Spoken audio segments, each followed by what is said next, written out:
Swayam Prabha. Digital India. Educated India.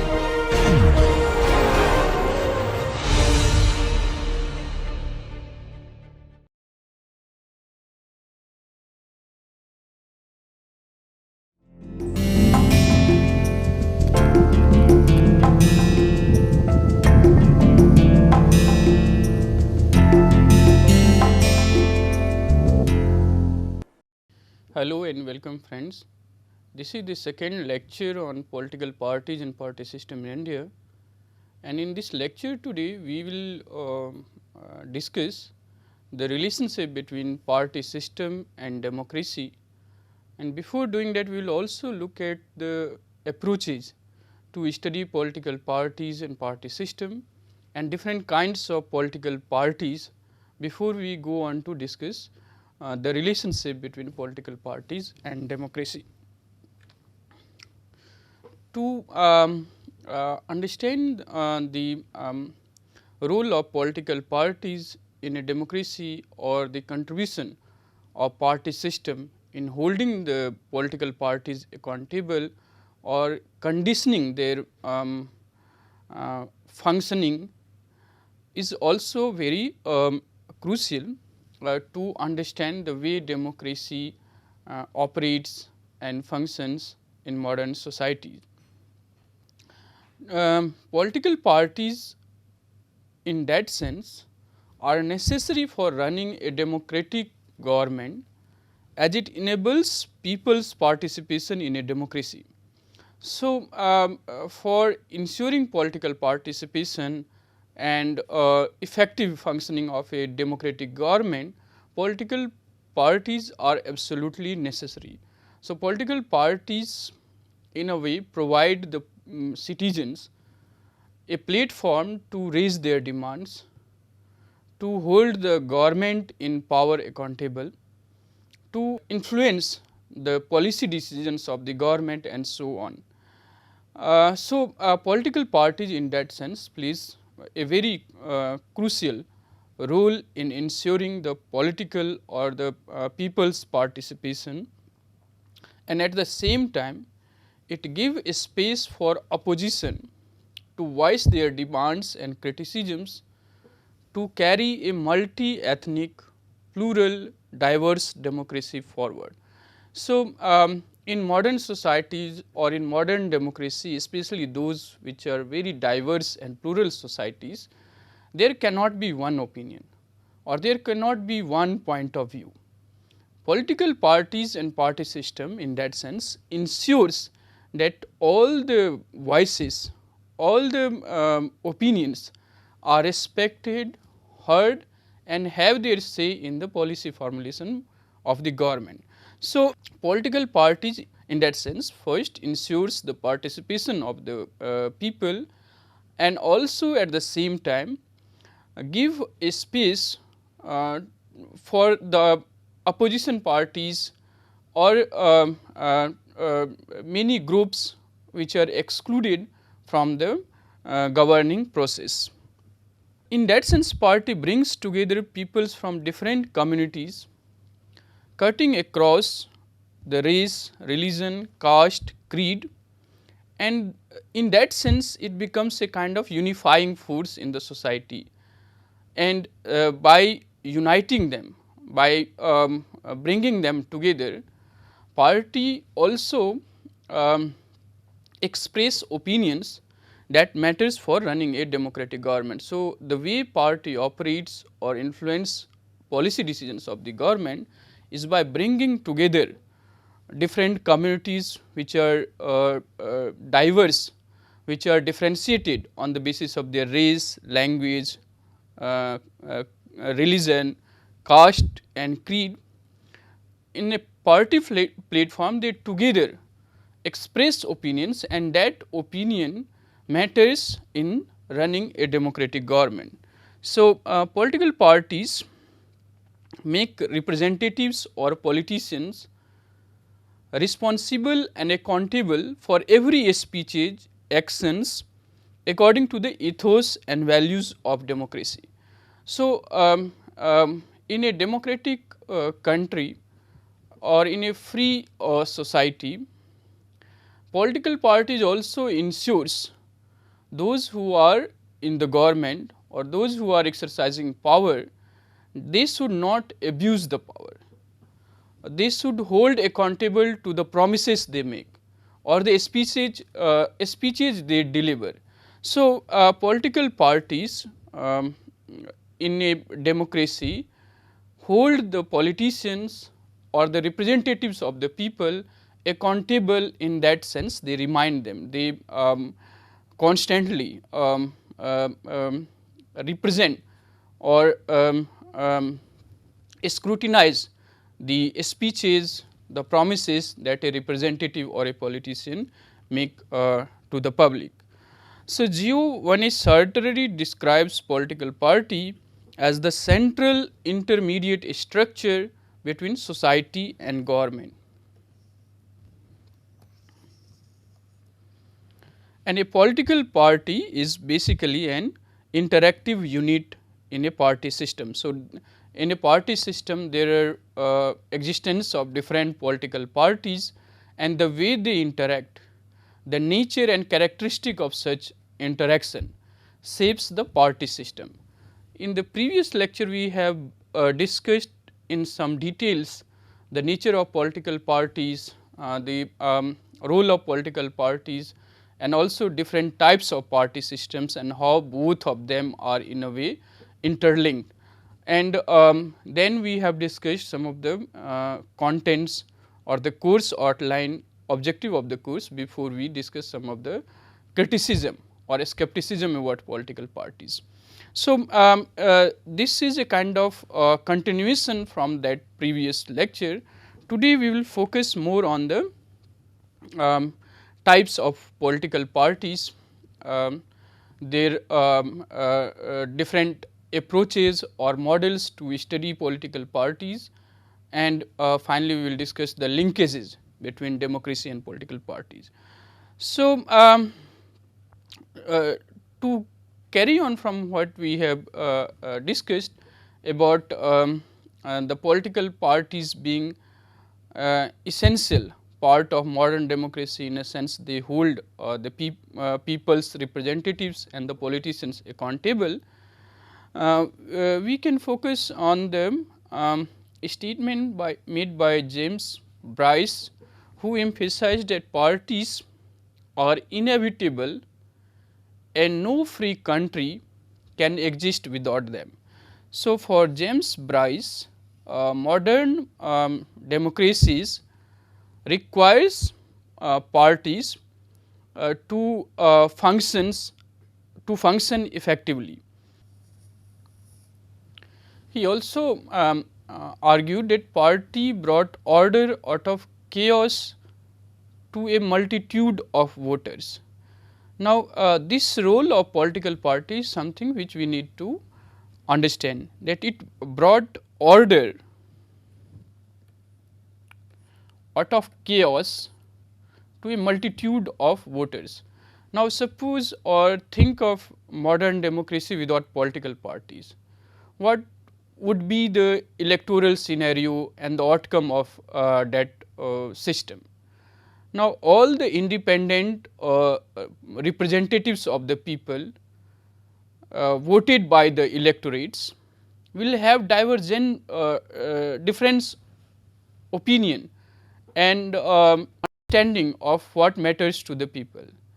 Now, such divergence views and opinion may not be able to provide the effective alternative political or policy choice for the government. So, there will be a kind of chaotic situation in terms of people's representatives having difference in their opinions or understanding of public issue. Political parties, on the other hand, provide some kind of ideological cohesiveness or order in terms of important public issues, and they mobilize the electorates and the voters effectively. So, in James Bryce's argument, parties therefore bring order out of chaotic situation where there are different opinions about what matters, what are public issue, which are significant issue, and how we should deal with that. Parties resolve those issues by bringing some form of stability or cohesiveness out of the chaotic opinions and interpretation and understanding of what matters to the public. So, therefore, political parties are absolutely necessary for the effective functioning of a democratic government. The link that is there between political parties and party system, which is integral, we have discussed it, and just a way of re-emphasizing, the stable party system alone can provide a strong democracy. So, for a democracy to be effective and strong, there is a need for a strong party system which regulates, which conditions the functioning of political parties, which are absolutely necessary for democracy. So, similarly, a unified, effective and undivided party system can make political parties responsible and accountable to people as their representatives. So, political parties provide electorates the choice, and they when they get elected, the party system which have many other opposition parties hold these people's representatives accountable to the people. So, they remind them their promises they made during the time of election, and if they fail to fulfill those promises, these other opposition parties provide them alternative to the people or to the electorate. So, next time they can elect some other party. So, political system or political party system can make political parties in that sense responsible and accountable to the people. So, in a democracy it is necessary to study different approaches to understand the emergence or grounds of the existence and survival of a political party, and no understanding of modern democracy is complete unless we develop methods and approaches to understand the evolution and growth of political party in that particular democratic polity. So, it also requires to question why it becomes significant for a party system and a political party to retain democratic ethos. So, it is not just enough to have political parties, but also it is absolutely critical that these political parties functions within a larger democratic values and ethos. How far that party system allow the functioning of political parties within the democratic ethos or values determines the nature and characteristic of the democratic polity in that society or the democratic maturity.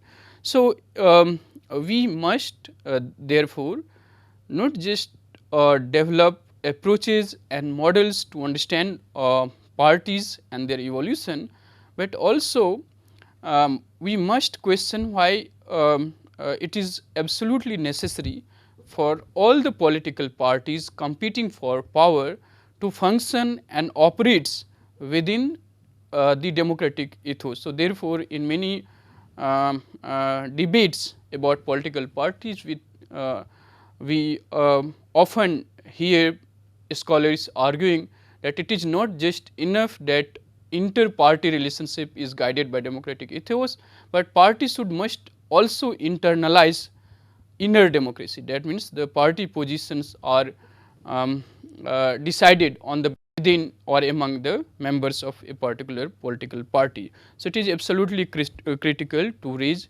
such questions about democratic ethos and values. Now, to look at the approaches and models to study political parties, it is helpful and necessary to analyze, examine and study different types of political parties. So, in a society, as we have discussed in our previous lecture, there could be different types of political parties. However, through the approaches and models, we can have a broader understanding or sense in which these parties operates within the larger framework of the party system in that particular society. So, approaches or models are helpful and also necessary to analyze, examine and study different types of political parties, their splits or merger and internal democracy. It helps us to understand the emergence or origin of different political parties and their goals or objectives, strategies, agenda and functioning in a constitutional democratic polity. Now, to understand all these points about the way party emerge, the way splits happen, merger or reformulation, the objectives, strategy, the way agendas are set and the functioning of political parties are very critical for any understanding of constitutional democratic polity, and to do that we need to have some approaches or the models. It also helps us to understand the ways in which a political party functions, the ideology they follow, their support base and leaderships. It helps us to analyze and critique the activities of political parties and to understand their role, how parties sustain themselves in a competitive party system, what is the role of opposition and so on. So, these kind of questions about the functioning, ideology, support base, leadership, role in a larger competitive party system, we need to have some approaches to study them. So, approaches help us to understand the ways in which a political parties function, ideology they follow, their support base and leadership, and it also helps us to analyze and critique the activities of political parties and to understand their role in a democratic politics. So, by applying approaches or using approaches to understand politics, we can also understand how parties sustain themselves in a competitive party system and what is the role of opposition in a democratic polity. So, the crucial point for any political party is to survive in a competitive democracy. So, all the political parties will try to outperform the others. Now, while doing that, what are the nature and the characteristic or the larger framework in which they operates and compete is something that we can better understand by applying certain approaches to study political parties. So, the survival of a political party is based solely on their electoral performance. So, the winning capacity or electoral victory defines the existence and also the status of a political party in a democratic polities. So, there would be different as we have discussed in different types of party system, one party, two party, multi party or one party dominant systems. Now, in all these systems the status except the one party system where there is no competitor, but in all the other system the capacity of party to win election and exercise power by forming the government is the sole criteria for defining the existence and the status of a party in democratic politics.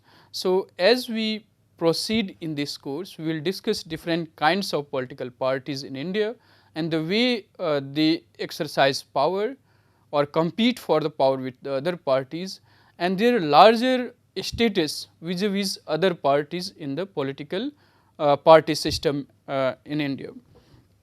So, electoral activities of the parties can be understood through the rational effective model as put forward by Anthony Dons. Now, in this rational effective model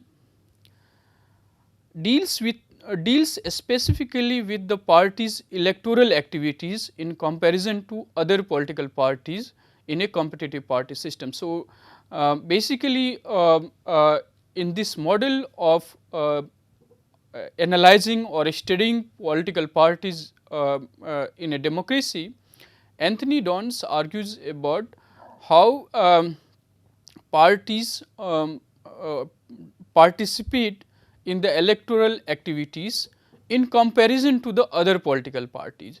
So, main focus in this model is to understand the campaigning, the electoral activities of the party, their effectiveness or efficiency in terms of mobilizing the voters and so on.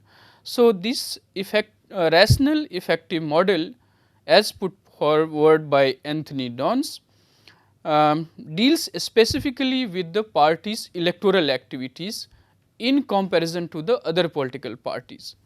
This model helps us to understand the way a political parties gain majority of votes, win election and maximize political support in every election. So, by applying this model of Anthony Dons, which is called rational effective model, we get to know the way party secures majority of votes, the way it win elections and maximize its political support in every election. There is an organizational structure of rationally efficient parties consisted of cadre and political entrepreneurs.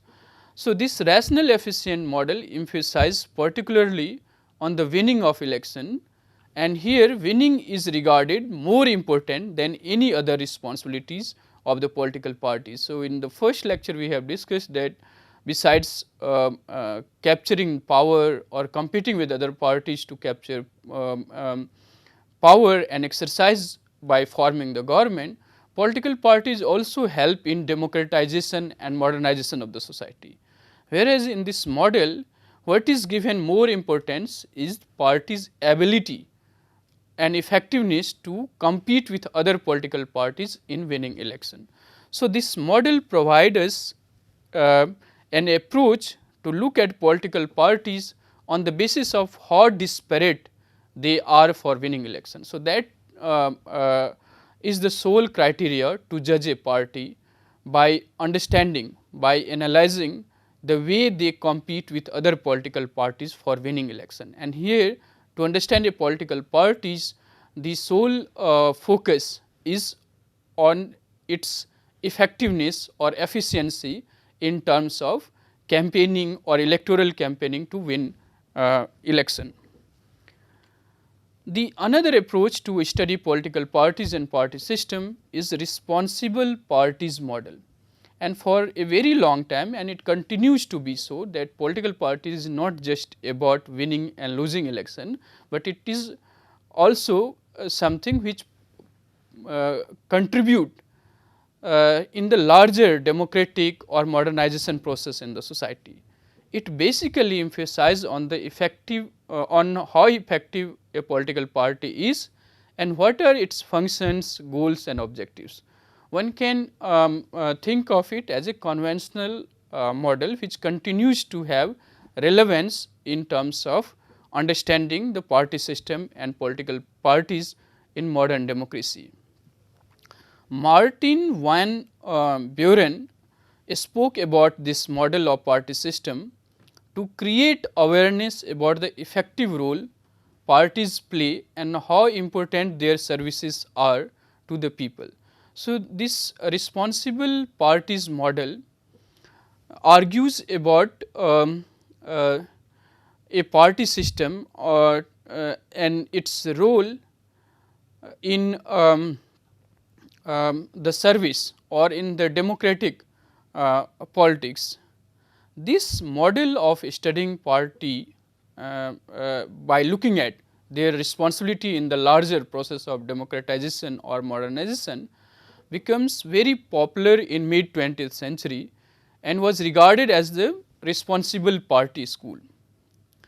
Now, this approach to study party becomes so important that American political science associations had a committee on political parties which came up with a report in 1950, which stated that parties should come up with a program of action and they should build cohesion with party system to carry out that programs.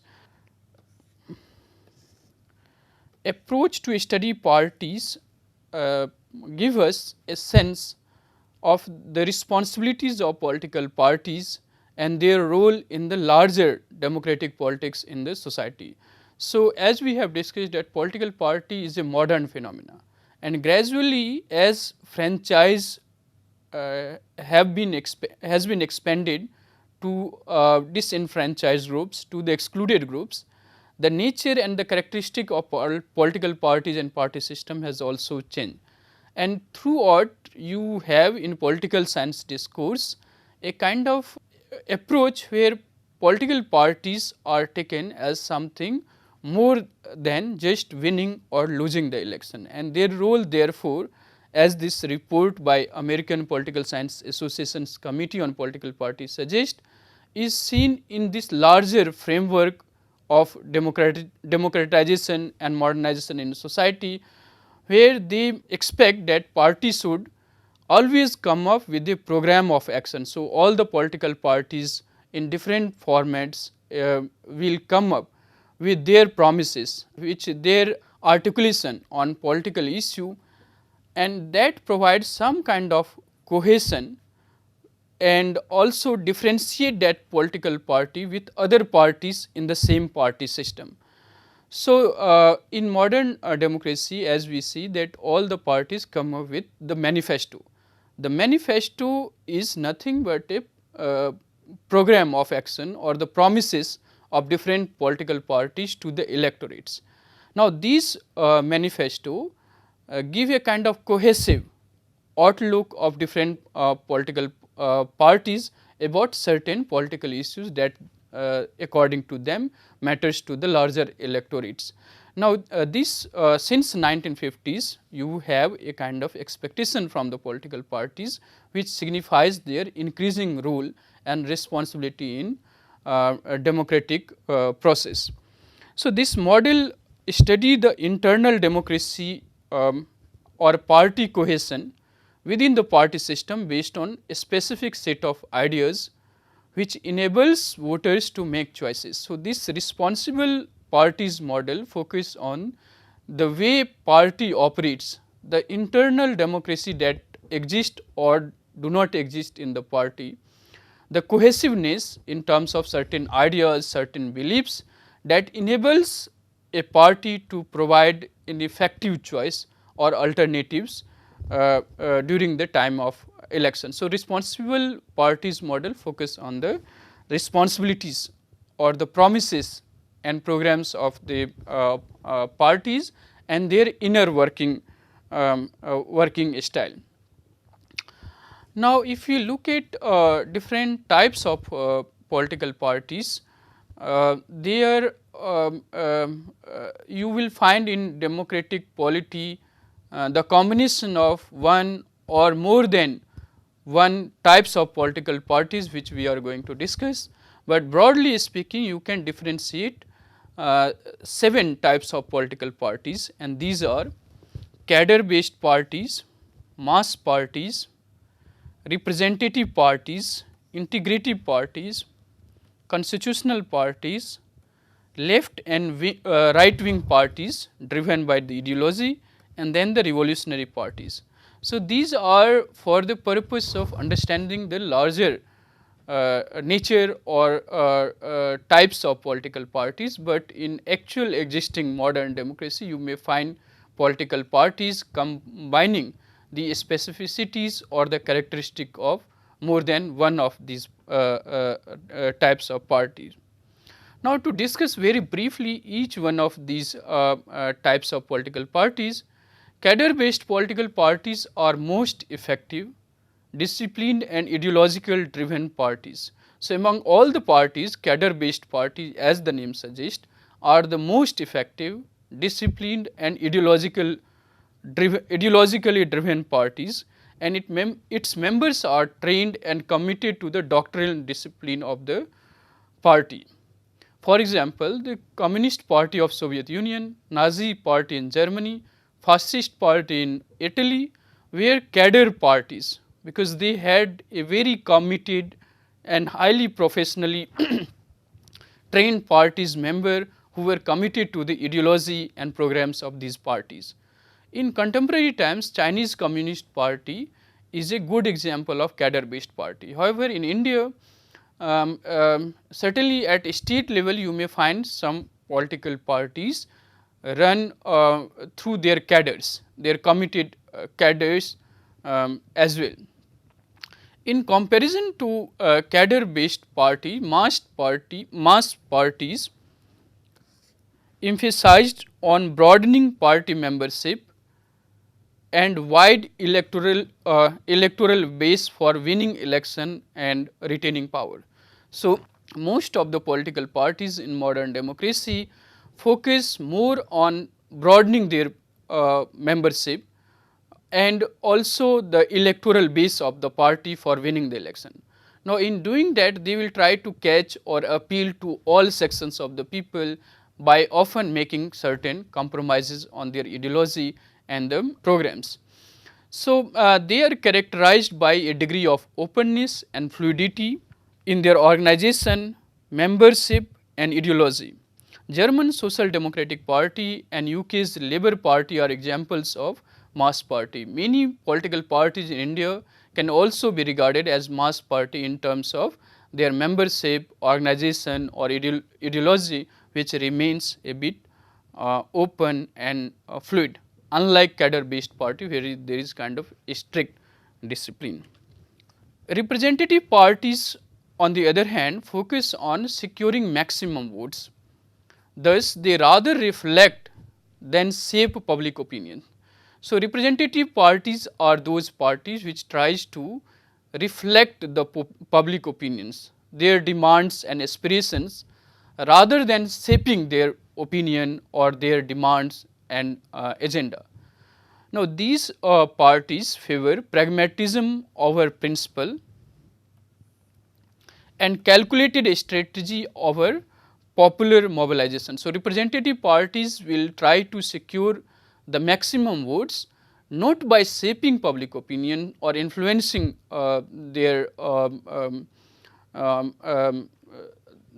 understanding or their agendas, and they are guided by pragmatism rather than any strict doctrinal principle or ideology. They also deploy calculated strategy over focusing on the popular mobilization. So, in that sense the market oriented pragmatic calculation or a strategy inspire or influence the electoral campaigns or activities of representative parties. Integrative parties on the other hand are proactive parties which believe in the political strategies of shaping, educating and inspiring the masses. So, in contrast to the representative parties, the integrative parties are those parties which works for say national integration or making their country a superpower or so on.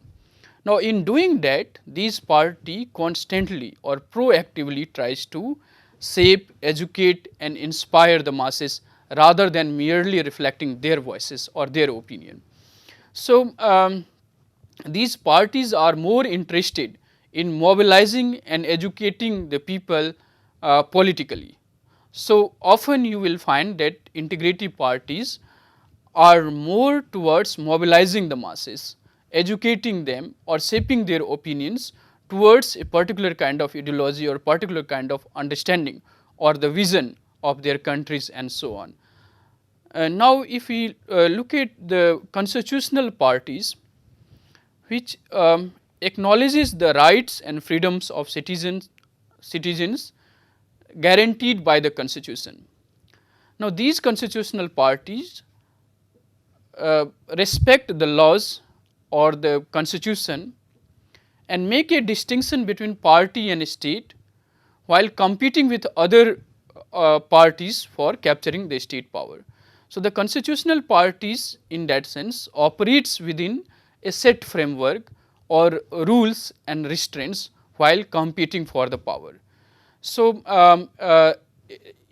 in all mainstream liberal democracy in modern times, you will find most of the political parties are driven or reflect these constitutional characteristics where they respect the rules of the game, that is the electoral outcomes, and the formation of the government from one party to the other are a smooth process rather than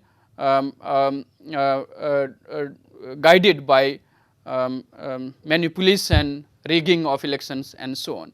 So, these constitutional parties are the parties which protect the rights of the citizens and the liberties that is guaranteed to them by the constitution. Left wing parties refers to the progressive, socialist and the communist parties existing in both developed and developing countries. So, these parties are committed to bring about social political change, and they garner votes and supports from the downtrodden or the underprivileged sections of the society. So, these left wing parties are ideologically driven parties which aspire to bring about large scale social political transformation and changes to make the democracy or democratic polity more inclusive and accommodative of those voices which are excluded from the governing process. So, they largely rely on the vote and support of the downtrodden or the underprivileged sections in the society. Right wing parties are, on the other hand, usually conservative in nature.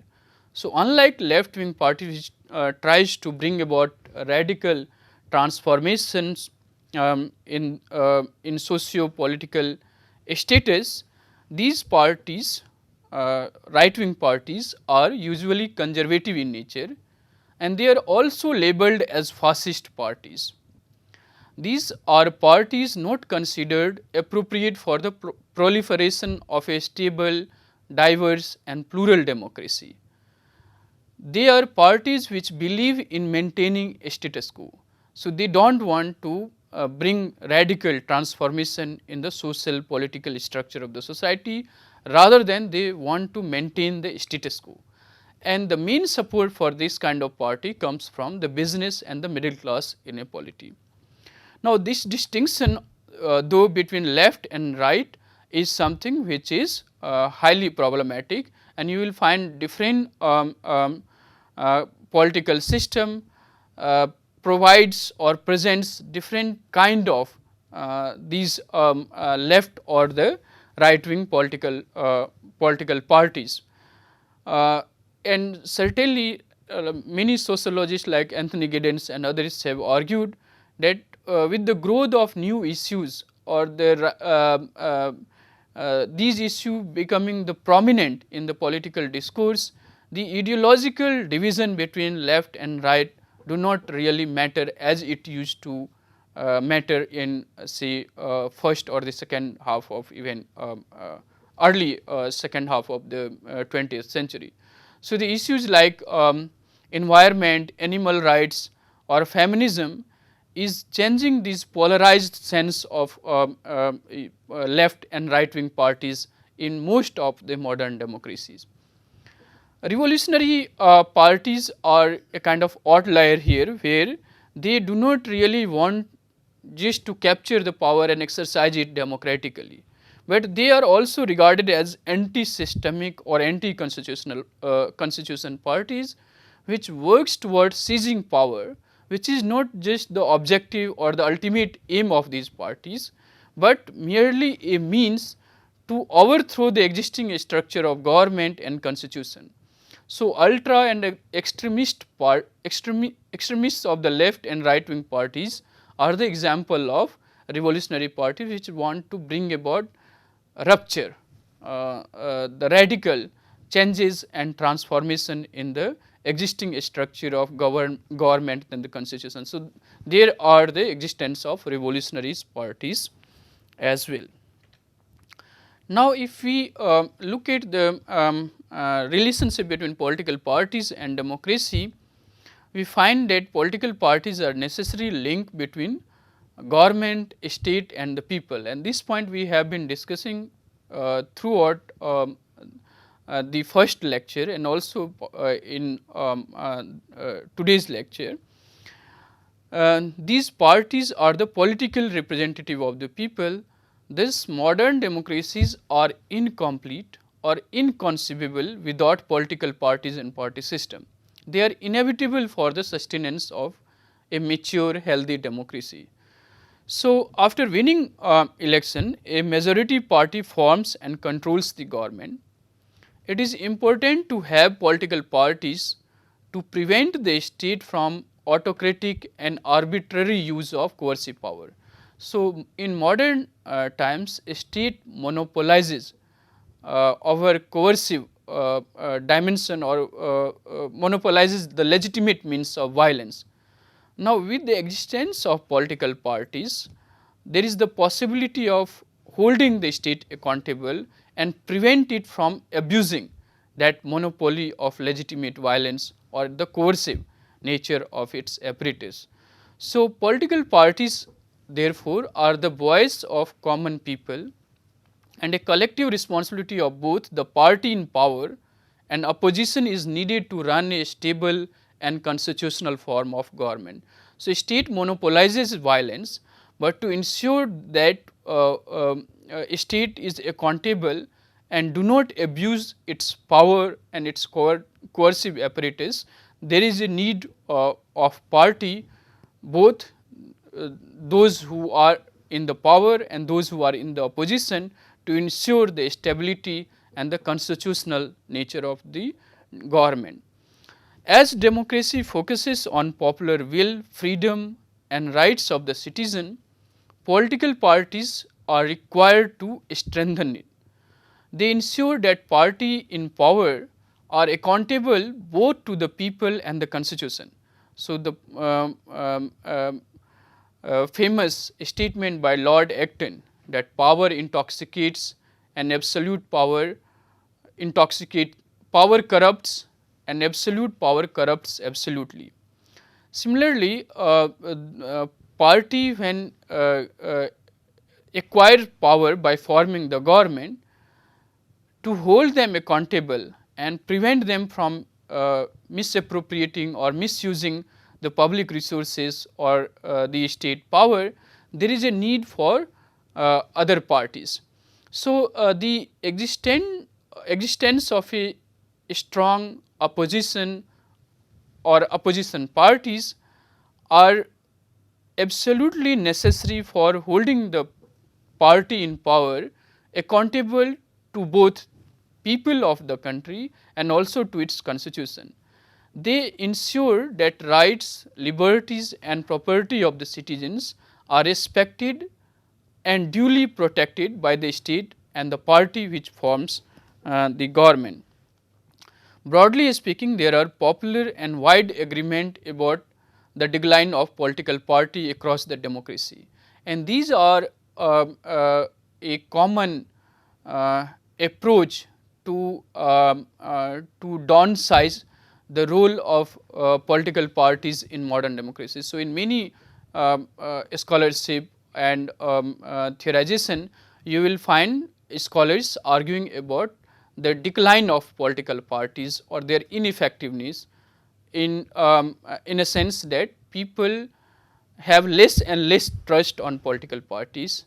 They form other sorts of association to express their demands, to assert their demands and fight for those issues. So, there are a kind of understanding that political parties across the modern democracies are on decline, and many scholars suspect any meaningful role a party can play to raise the fundamental issues and concerns of the people. So, in a democracy, the very existence of political party is relevant so long as it works as an intermediary between peoples and society. However, it also turned out that a political parties merely focus on winning the election or capturing the power rather than raising the public issues and the public concerns, and therefore public people or the citizens having less and less faith and trust in the political parties by forming certain other kind of associations and groups and movement. So, against this kind of understanding about political parties, a number of studies suggest that instead of decline, political parties are thriving and they remain central actors in democratic politics and manage the activities of the government in most democracies. So, there is no denial that there is a suspicion or growing mistrust about the role of the political parties. Nonetheless, it remains a very essential force or central force in modern democracy and its functioning. James Bryce rightly argued that parties are inevitable. No free country has been without them, and no one has shown the representative government how representative government could work without them. So, in James Bryce understanding that parties remain inevitable for a free country to ensure the representative nature of the government. According to Max Weber, political parties are the children of democracy, of mass franchise, of necessity to woo and organize the masses. So, Max Weber also argued that how democracy and its survival requires the party, and it is the essential feature when the franchise is extended or expanded, and to mobilize them the role of political parties are absolutely critical. In fact, there are many scholars who argued about party government or party democracy instead of liberal or other kinds of government and democracy. So, they recognize this role or significant role that a party plays in managing the government, informing the government, or exercising the power and mobilizing the masses. So, there are many linkages between party, society and modern democracy. Dalton J. Russell and others focused on the political parties in electoral campaigns, in forming the electoral choice for the voters and their role in the government and in the opposition. So, all these roles starting from electoral campaigns to providing a choice to the voters, to forming the government and playing the role of the opposition, parties performs many significant roles in modern democracy. And Dalton J. Russell and others talked about 5 kind of linkages that exist between political parties and modern democracy or voters. First of such linkage is campaign linkage. So, party recruit candidates and set the parameters of the electoral process. In that sense, there is a constant engagement with the electorates and the political parties, and from the mobilization of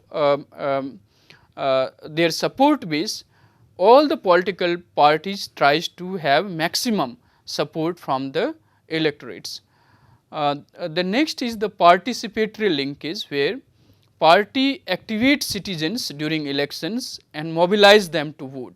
So, in modern democracy you also find that most of the people do not take interest in elections, or they are indifferent to the electoral process.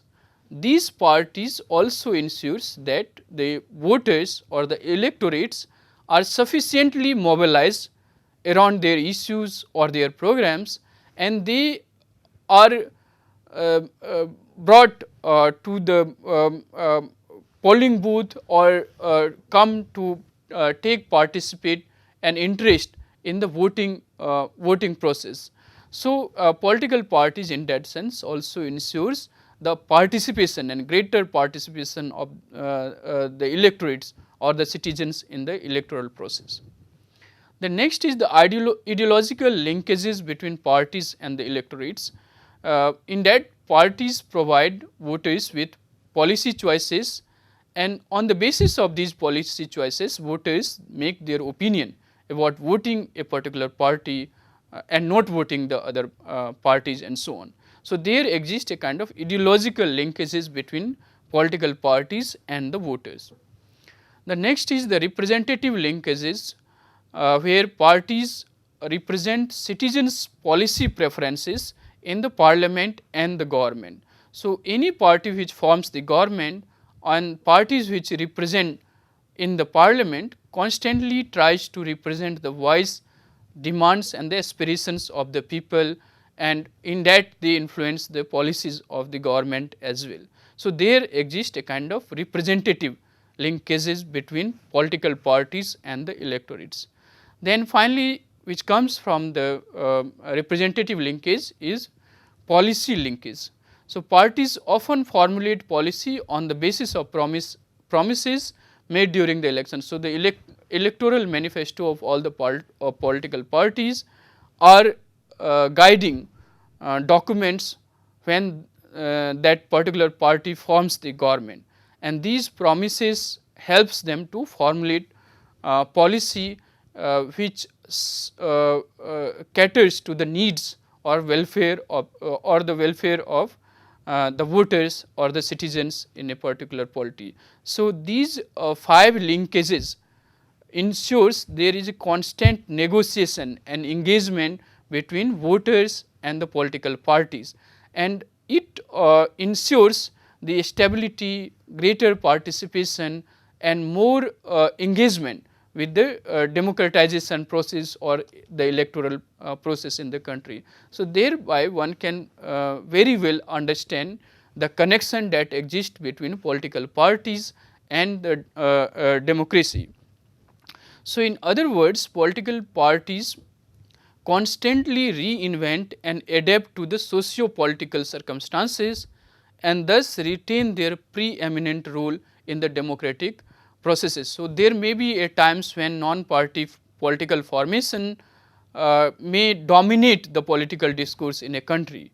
However, these political parties have the capacity to reinvent itself or to adapt to the new changes or socio-political circumstances, and they continue to remain their preeminent role and dominant role in the democratic process, and they play an absolutely important role in modern democracy. There is no denial of that fact, even when there is a kind of growing disenchantment or losing of membership of the political parties. Nonetheless, political parties continues to reinvent itself to make itself relevant to the electorates, and by making itself relevant to the electorates, it ensures its chances of winning the election, thereby forming the government and controlling the power and exercising that power. So, in that way one can find political parties are absolutely necessary for modern democracy. So, that is all for today's lecture. To read more on this, you can refer some of these books like Russell, Dalton and others, edited others, Political Parties and Democratic Linkages, How Parties Organize Democracy. From the Haywood, you can also look at some of the types of parties that we have discussed today. You can also refer to Nirja Gopal Jayal and Pratap Bhanu Mehta, The Oxford Companion to Indian Politics. Richard Katz and Crotty, Handbook of Party Politics, remain a very valuable source to understand political parties and their role in modern democracy. So, these are some of the texts which you can refer to understand more about political parties, its role and linkages with modern democracy, the approaches to understand political parties and so on. So, that is all in today's lecture.